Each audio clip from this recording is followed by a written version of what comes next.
Good Erev Shabbos, everyone. Parshas Pinchas, Shabbos Mevorchim, Menachem.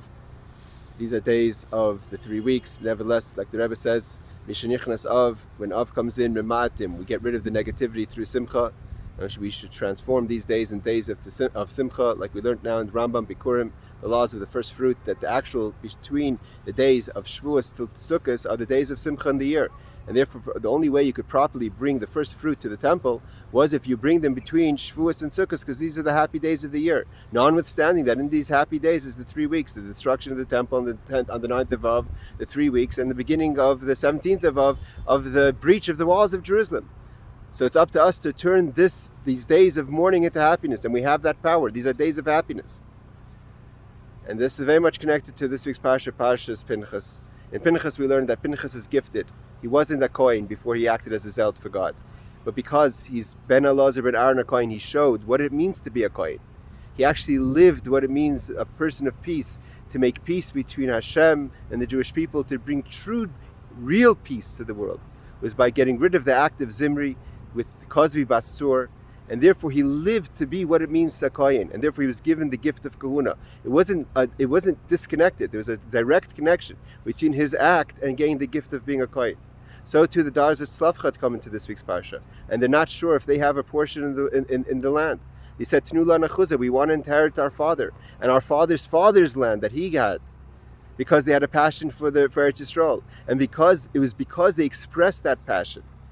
Tnu lana chuzah, they were gifted Eretz Yisroel, that seemingly they didn't know until this week's parsha if they actually would inherit their father. So just like Pinchas was given something because of the way he behaved, so too it was by demanding Tnu lana chuzah, give us a portion of the land. That love that they showed for Eretz Yisroel is why they were gifted the land. And the Rebbe teaches us the whole idea of this week's parsha also talks about the division of Eretz Yisroel. That one of the ways was done through drawing lots, and the lot itself would shout and say, this land goes to this tribe. And we know the power of the lot is that it's beyond seichel, it's beyond logic. We have to reach sometimes beyond logic. But the idea is to bring that beyond logic into the details of the day-to-day. And that's what the Rebbe, we had a beautiful talk we learned today. The Rebbe says that the idea of machta Eretz Yisroel, that a person has to make their present situation to Eretz Yisroel, means you're never looking to be someplace else. It's never about the next destination. Even when we travel from Mitzrayim to Eretz Yisroel, it says Vayichtav Moshe, Moitzeim l'maseim al pi Hashem. Where they are now with their travels, God wanted it to be by design. How you get somewhere, what the details is into getting someplace.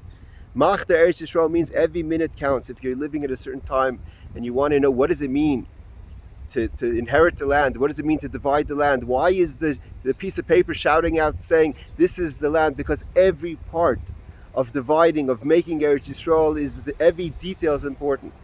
Every detail, when you want to conquer Eretz Yisroel, you have to conquer the entirety of Eretz Yisroel. At the same time, you have to give your full self into conquering Eretz Yisroel. And conquering Eretz Yisroel doesn't just mean the physical land; it also means the Eretz Yisroel within yourself.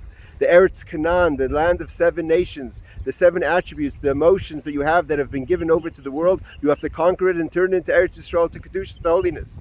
And how do you do that? By making the entirety of yourself into a vessel of God and giving the full of yourself in the transformation, every detail, and turning it into Eretz Yisroel.